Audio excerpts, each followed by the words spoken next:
Hello guys, welcome back to my YouTube channel yes chemistry away of success. मैं हूं आपका educator Shivam Mishra. आपका स्वागत करते हैं आपके अपने यूट्यूब चैनल यस केम स्टडी पर। और यहां पे यूपी बोर्ड एग्जाम 2022 के लिए प्यारे बच्चों भौतिक विज्ञान का, जी हां, इसमें आपको कुल 16 ऐसे महत्वपूर्ण प्रश्न बताएंगे भौतिक विज्ञान का, जो कि बार बार आपके यूपी बोर्ड एग्जाम में प्यारे बच्चों रिपीट किए जा रहे हैं। लगभग हर साल ये प्यारे बच्चों आते हैं। उन्हीं प्रश्नों को हम लोग आज तैयार करेंगे। चैनल पे नए हैं तो प्लीज़ आपसे बस यही एक रिक्वेस्ट है कि चैनल को सब्सक्राइब कर लें, और सब्सक्राइब करने के बाद बेल आइकन जो है उसको ज़रूर प्रेस करें, ताकि आने वाली लेटेस्ट वीडियो की हर एक नोटिफिकेशन सबसे पहले आप तक पहुँचे और आप अपने बोर्ड परीक्षा 2022 की तैयारी सबसे बेहतरीन तरीके घर बैठे कर पाएँ, बिना किसी टेंशन की। तो जो टाइम दिया जाएगा समय 3 घंटे 15 मिनट का प्यारे बच्चों आपको समय दिया जाएगा पढ़ाई पेपर में लिखने के लिए। पूर्णांक पूरा 70 नंबर रहने वाला है। प्रारंभ के 15 मिनट बच्चों को प्रश्न पत्र पढ़ने के लिए निर्धारित रहेंगे। 15 मिनट आपको देंगे कि आप प्रश्न पत्र पढ़ें और अच्छे से पेपर को हल करें। तो सबसे पहले हम लोग, जैसे कि पेपर में आता है बहुविकल्पी, आता है फिर अति लघुत्तरी, लघुत्तरी, तो उसी प्रकार हम लोग पूरा प्यारे बच्चों सीरीज को स्टार्ट करेंगे। ये नहीं कि हम लोग कहीं से भी पढ़ लेंगे, ऐसा कुछ नहीं है। पहले बहुविकल्प भी देखेंगे, अति लघुत्तरी, लघुत्तरी, यानी कुल मिला के ये कह सकते हैं कि ये क्लास 12 फिजिक्स का यूपी बोर्ड वालों के लिए मॉडल सेट पेपर ही है 2022 के लिए, तो इसको जरूर पढ़ना है। पहला प्रश्न है यहाँ पे, एक स्थान पर नीति कोण 30 अंश है यदि पृथ्वी के चुंबकीय क्षेत्र का क्षैतिज घटक यच है तो संपूर्ण चुंबकीय क्षेत्र की तीव्रता होगी। तो एक स्थान पर नीति कोण कितना है प्यारे बच्चों? 30 अंश है। यदि पृथ्वी के चुंबकीय क्षेत्र पर 36 घटक क्या यच है तो संपूर्ण यानी पूरे चुंबकीय क्षेत्र की तीव्रता कितनी होगी? h/2, 2h/√3, h√3/2 या फिर 2h। तो एक स्थान पर नीति कोण जो है वो 30 अंश है। तो पृथ्वी के चुंबकीय क्षेत्र पर 36 घटक जो h होगा, वो संपूर्ण क्षेत्र की तीव्रता कितनी होगी? वो होगी 2h/√3 होगी। सही ऑप्शन क्या हो जाएगा प्यारे बच्चों?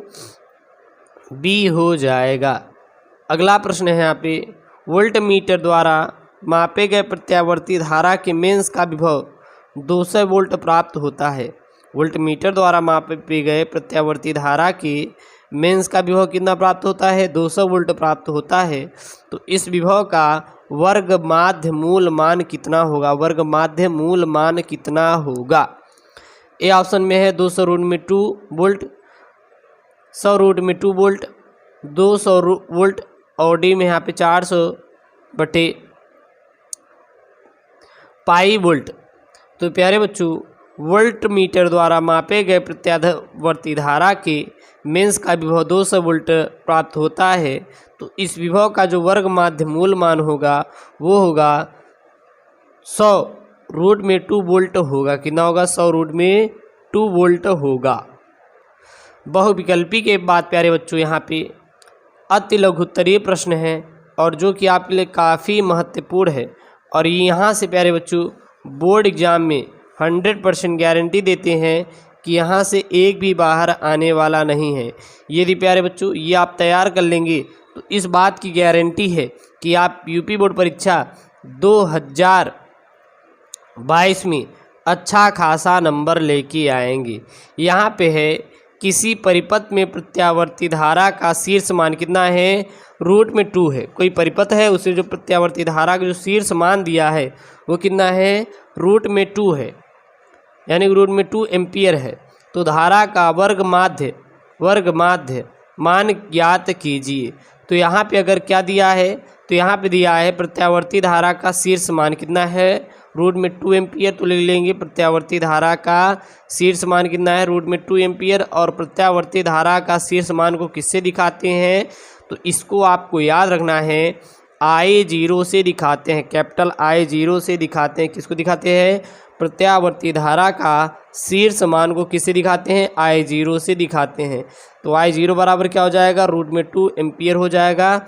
धारा का वर्ग माध्य मूल निकालना है, तो इसका फार्मूला क्या होता है? I/RMS = I0/√2 होता है।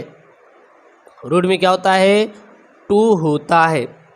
ठीक है, तो IRMS और I0 का मान कितना दिया है रूट में 2 एम्पियर, तो I0 का मान रख देंगे रूट में 2 एम्पियर और बटे रूट में 2, तो रूट में 2 बटे रूट में 2, रूट में 2 से रूट में 2 कैंसिल हो गया, कितना आ गया 1 एम्पियर।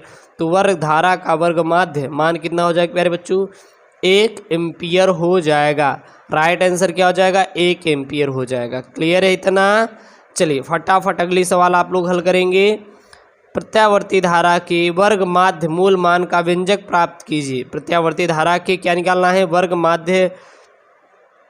माध्य मूल मान का व्यंजक, यही यानी कि IRMS निकालना है। यानी कि अगर एक फार्मूला तैयार कर लेंगे तो उसी फार्मूले से हो जाएगा। अगर कहीं से भी बोल दे कि धारा का वर्ग माध्य मूल मान ज्ञात कीजिए तो इसके लिए फार्मूला हमेशा एक तैयार रखेंगे। वो क्या तैयार रखेंगे IRMS equal to I0 upon root में 2। तो ये जो फार्मूला है बहुत ही आपके लिए इम्पॉर्टेंट है प्यारे बच्चों, तो इसको हमेशा तैयार करके रखेंगे। जहाँ IRMS क्या है धारा का वर्ग माध्य मूल मान, और I0 क्या है I0 है प्रत्यावर्ती धारा का शीर्ष मान। I0 क्या है प्रत्यावर्ती धारा का शीर्ष मान। तो यहाँ पे हमें प्रत्यावर्ती धारा के वर्ग माध्य मूल मान को निकालना है, यानी कि I0 को IRMS को निकालना है। और यहाँ पे किसी प्रत्यावर्ती धारा का शिखर मान वो कितना दिया है 10 रूट में 2 एम्पियर है। कितना दिया है 10 रूट में 2 एम्पियर दिया है। ये 10 है P नहीं है 10 है 10 रूट में 2 एम्पियर। अब कहेंगे सर वहाँ पे तो आपने बताया कि शीर्ष मान यहाँ पे शिखर वाले शिखर एक ही है ना। शीर्ष मतलब सबसे ऊपर, शिखर मतलब सबसे ऊंचा, तो शिखर शीर्ष एक ही होगा। तो धारा का शिखर मान बोलिए या फिर धारा का शीर्ष मान बोलिए। I0 और कितना है 10 रूट में 2 एम्पियर है।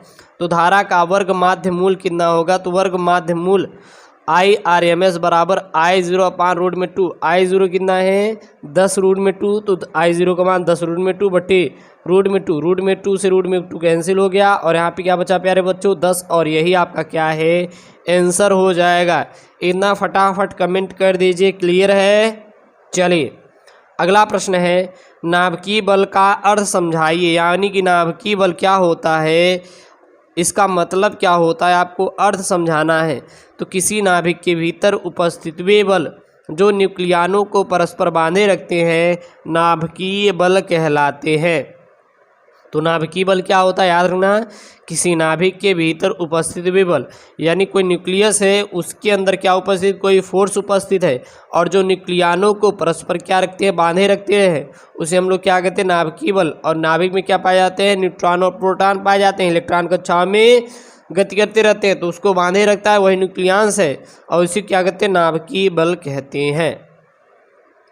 अगला प्रश्न है ठोसों में उपस्थित ऊर्जा बैंडों के नाम लिखिए। तो ठोसों में उपस्थित कौन से ऊर्जा बैंड होते हैं, तो चालक बैंड तथा संयोजी बैंड, ये दोनों के दोनों ठोसों में उपस्थित ऊर्जा बैंड है। तो ठोसों में उपस्थित ऊर्जा बैंड कौन कौन से हैं, चालक बैंड और संयोजी बैंड, ये दोनों के दोनों ठोसों में उपस्थित ऊर्जा बैंड है। तो ये प्यारे बच्चों क्लास 12 फिजिक्स का बहुत ही महत्वपूर्ण है यूपी बोर्ड एग्जाम 2022 के लिए, और यहाँ से बार बार प्यारे बच्चों पूछ ले जाते हैं, इसलिए आपको इसको अच्छे से करके आना है। ठीक है ना। ऐसी वीडियो चाहिए तो चैनल को जरूर सब्सक्राइब कर लो। दोस्तों thank you, Jai Hind, take care, bye bye, love you all.